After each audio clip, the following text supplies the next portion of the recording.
Hey guys, welcome to the Pep Talk. Today, you're talking to me, and I wanted to share my story with you guys about my miscarriages. I shared earlier, just asking questions to people if they've had miscarriages. So many more do than people realize. I'm going to share the results later tonight. But I really wanted to share my story because I feel like for some reason there's such a stigma around talking about it. And if anyone does know me, they know I actually talk about it quite often, mostly just to make sure if someone else is going through it, they kind of know I'm a safe spot or maybe someone that they might be able to relate to. Before I had Brayden, I actually had 3 miscarriages in a row over the course of, I would say, maybe a year and a half. So it was... I'd like to kind of like say this first off. When I was pregnant with my first one, and I call her a her all the time. We didn't actually know if it was a boy or a girl, but in my mind, for some reason, I always called it a her. It was kind of just me going through that first experience, right? And it was very remarkable and really cool. And then we got to hear the heartbeat, and I don't know, you just realize that all these things can be happening in you. And the heartbeat is tricky to go through and then have a loss after that, because it's kind of like when you're in a relationship and that other person says that they love you, and then all of a sudden it's like the floodgates open of emotion and you start to invest yourself almost like a little differently than you had anticipated you would. And then a little bit after that, we learned that there was no heartbeat, and then you go through all these tests, and honestly, I can remember almost feeling very, not like a cow in a factory, but just, it was all very systematic. I did have a wonderful doctor. This was when I still lived in Missouri, but it felt very, okay, this is just the next steps. And the thing is, I knew that in my mind she had passed, but all the right things are, you do all the things that you're supposed to do. But it was such a strange feeling to go through it. And honestly, it was such a big loss. And I think that's what I was so surprised about. I remember just feeling a weird loss. And I was like, you didn't even meet this baby. Like, why are you so upset? What's going on? I wasn't sure if I was allowed to be sad about it, because technically, I hadn't met the child, and so many people go through so many worse things. And something I actually learned recently, this book, love it. Jessica, will you be my friend? But she says in there, like, loss is loss. And so it's not really worthwhile in like trying to position like, well, they knew their child longer, or they knew their loss is loss. And I think what I was caught off guard with was that it was a loss, regardless if I had met or not. It was a loss. And so my body did not take well to a pill, and I'm going to be really transparent about this. A lot of times I can give you a pill and see if your body will naturally absolve itself, I guess, of the baby, or but that didn't work. So I had to have a DNC. A DNC is essentially a small procedure where they clean you out, and they clean everything out. And that, to me, was where things get really real. I've heard of a lot of people actually holding on to even the dead, like, fetus or the baby for a while, because they're still trying to deal with it. And I can understand that, because when that procedure happened, I'll try not to get teary-eyed, but I remember it being like shockingly difficult to go through. And the nurse, I thank God for her every day. I swear she was an angel. She took such care of me and allowed me to really feel everything and cry, and validated my feelings. And I was ugly girl crying that day so much. And I remember coming out of the procedure, and again, this is in case anyone ever has to go through this, but I was going to the bathroom, and because there's like a blood clot and everything, I hadn't expected it. And then all of a sudden that had came out, and then there was blood everywhere.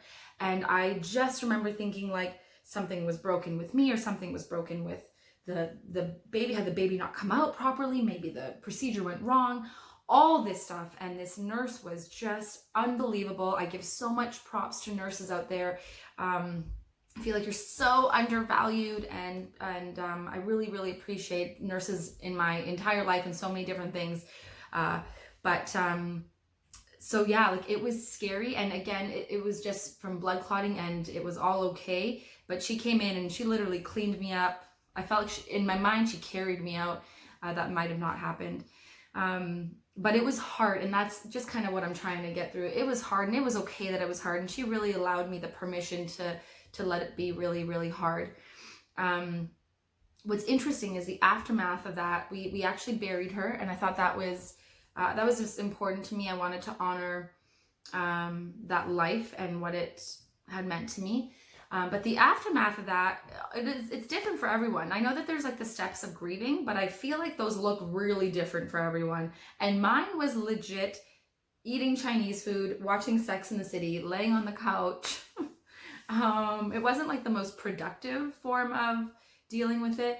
Ryan painted the dining room, the kitchen, did some little bit of like reno stuff. And so I have heard that a lot of people just like want to see what else they can kind of fix, and like that's how they deal with it. But we dealt with it very much together, but very much separately. And I think that's okay too. You don't have to match your partners or another friend and how they dealt with it. I think everyone deals with it very uniquely. But that was my way. We had shared the news with our family that we were pregnant. They were the only ones that knew at that point, and their support was also really, really important to us. I remember my mom and sister sent us like massages, gift certificates, just to, if that was a way that would help us at least have some therapy and have a little pampering. And so little things like that were really important, because what's really hard sometimes about miscarriage is that a lot of times they happen before you tell anyone. So then once you haven't told anyone, you feel like you're really alone. And so I really would recommend, I know it's hard because it's vulnerable, but I would recommend having that person or two that you can lean on through that process and not feel ashamed and not feel embarrassed, and allow yourself to be loved and empathized with. I think that's very important. Again, to each is their own. So after that happened, we got pregnant again. I think I gave myself a couple weeks. I really, really poured myself into work. And was, I mean, for anyone that knows me, I've had like 8 surgeries. I've been hurt a lot. I've been pounded down, and I like to think I'm the girl that rises back up. And so we got right back to it, got pregnant again, and then very quickly after lost it, again. And so at this point, and that one was a bit quicker, it was a little easier to cope with. At that point though, my doctor started doing tests and started trying to see if there was something that was off. They couldn't find anything that was off in my results. A little bit after that, I would say, let's fast forward maybe a couple more months or something. I was pregnant one more time. Again, kind of, I feel like as you go in those, they're like little mini, like they get smaller and smaller as a celebration because you get more and more nervous. Even though the one thing the doctors do say, and it almost was irritating sometimes, that she would always say like, the good thing is that you've been able to get pregnant. But to me, I was like, oh, like which is worse, to have and then to lose, or to not be able to have it all? I don't know. And I think, again, loss is loss. So you deal with it however you can. But interestingly enough, we went through the first, I guess, couple months, and something was off in my levels. And so when they did the ultrasound, the actual sac that grows in you was empty. So there was no baby in the sac. Also a very unique situation again. So that one was probably one of the easier ones to go through, because at least in my mind, I knew nothing was passing away, nothing was dying. But it was also probably one of the more frustrating ones. After the first DNC, living in the US and not really having a clue about healthcare, we had like a $3,000 bill after all of our insurance had covered stuff. And so at the end, they gave me the option again. Do you want like a DNC to clean out, or do you want to try the pill again? And I said, like, I don't really want to pay another $3,000. And so we took the pill, and how that works is essentially you slowly pass your own, like the own sac and all your stuff on your own, essentially kind of bleeding out on your toilet. And my doctor had said it's almost like if you imagine like the miniest, like a mini birth or something, that's what you're doing. Being really awkward, just having to sit on the toilet and thinking this felt very almost like third world country. Like, am I just sitting here on like a toilet bleeding out, trying to pass this thing? And then it was like all night, like it took all night, and it was like 2 a.m. or something, and it finally came out, which was a very bizarre feeling.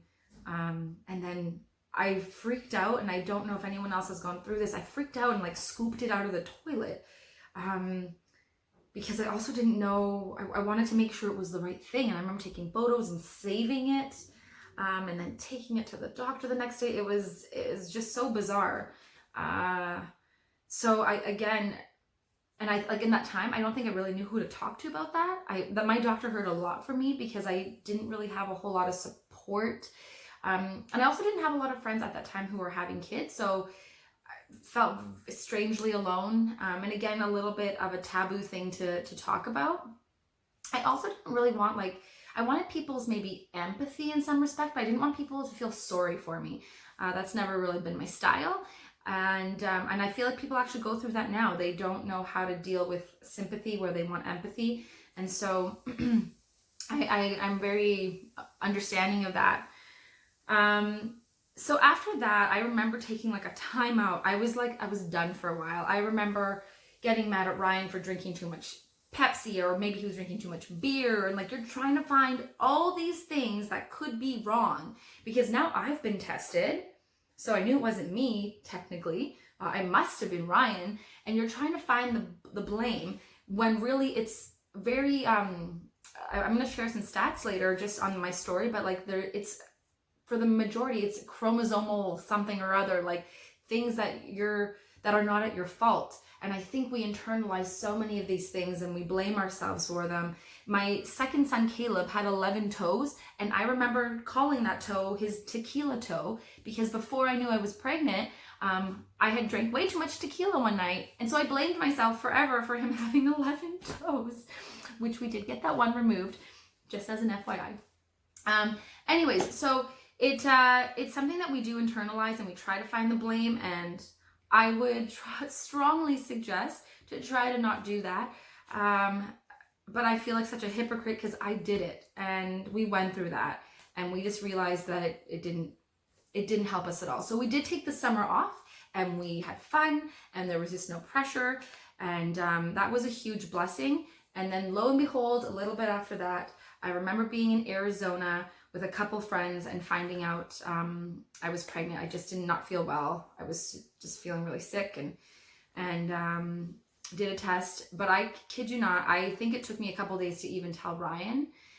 I wanted to keep it very close to me for a few months. I really wanted to not officially celebrate until I knew things were really okay. And I did tell my girlfriends, but we all made a pact that we wouldn't celebrate for a few months. And lo and behold, then there came Brayden. And even during the pregnancy, there was like a little shiny spot in his heart. And so they were worried there could be something going on, and it didn't matter.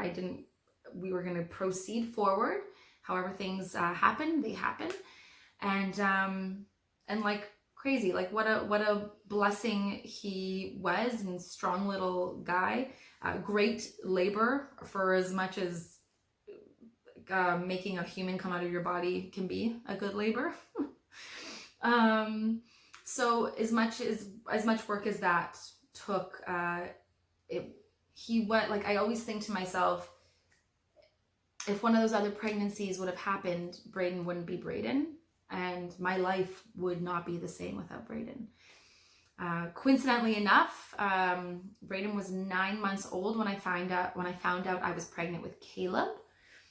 big surprise. I honestly too, after you deal with so much like miscarriages and trying to get pregnant, you don't even really know. I think you kind of are like, oh, what are the chances are that I'll get pregnant again, or I don't know. And then we were pregnant with Caleb, and it was a big surprise. I always tell him he was my surprise baby, but I was freaking out. First off, like, was the baby going to stay? Were we going to be able to, keep it the whole pregnancy? And also, oh my gosh, am I going to have 2 kids under the age of 2? And I had just started this great job at the park and zoo. And like, I don't think me and Ryan talked to each other for like an hour that night. We were just in a bit of a shock and panic. And I always like maybe wanted 2 kids, maybe 1 or 2. I just wasn't, that's not exactly the timing I wanted it. We were living in my parents, in like the parents' top floor of their house still. Like on paper, it all looked a hot mess. But it was such a crazy blessing. I always say that Caleb was the reason I like learned to fall in love with being a mom. Because he taught, like I had some hard stuff. I postpartum with him, and man, this is like, if any men are listening to this, or any females, like, this is hard. Being a woman is real hard sometimes. Like when you're younger, you're finding out you have periods and you're getting bras and all of this stuff, and you have hormones, and you get older, and then you're trying to get pregnant, and then you have to go with the pregnancy and be sick, which PS acupuncture helps with. And then you have baby, which is like the craziest, most difficult thing that I've ever done. And then you go through, it's just like, it's a never ending, I don't know, challenge, but adventure. So anyways, and then I had my sweet little Hannah, which I held off for a while because I think I wanted some control over it, and I really wanted to enjoy my mat leave with her. And so I always tell people, by the 3rd baby, I got that maternity leave just right, and I really enjoyed every little second of it. So that's kind of my whole story, and I hope, again, just hearing about it from someone who's gone through miscarriages, that it makes people feel a little more normal. I hope this doesn't make people feel like super nervous about trying to get pregnant themselves. It's just a reality. And so if you're able to get pregnant and it goes great, amazing. But if you go through stuff, you're not alone. I mean, talk to friends and family if you have. If you don't, shoot me a line. I'm happy to talk with you. And then for the people who are just the supports of others, remember, like, I can't tell you how many people I remember saying, like, or thinking or reading, like, you didn't even know the baby, or you didn't know. It is a weird thing to go through that loss, but it is real loss. And try to find it in your heart somewhere, just to be there for that person, hold that person, love that person, whatever it is that they need. Maybe they do need just to be alone, and like a text message every day that, hey, I'm here for you. It could be as simple as that. So just know that it's real. And yeah, and honestly, now that it's here, I want to say, if anyone is looking for a book, I'm not really into a lot of self-help books, although maybe I should be, but I love this book. It's by Jessica Jansen, and I'm just like savoring it. I have like this much left, and I almost don't want to read it because then it's over. But I really recommend it. It just deals with her loss and her life, but her abundance of joy that she chooses to have, and I would really highly recommend it. So that's all for today, and I hope everyone has a great week. And please do me a favor, share this video. I know it's long, and it's supposed to be long. This shouldn't be like a 10-second conversation, but share this video with anyone in your circle that you might know has gone through or would, and share your feedback with me too. I'm happy to put it on my story as well, like what your experience was. I can keep it anonymous, but I would love to hear. And that's kind of what the pep talk is all about, is sharing everyone's story. This is not just about me, but I wanted to at least provide this moment, or this space, to have some real transparency. Okay, I love you guys. Mwah.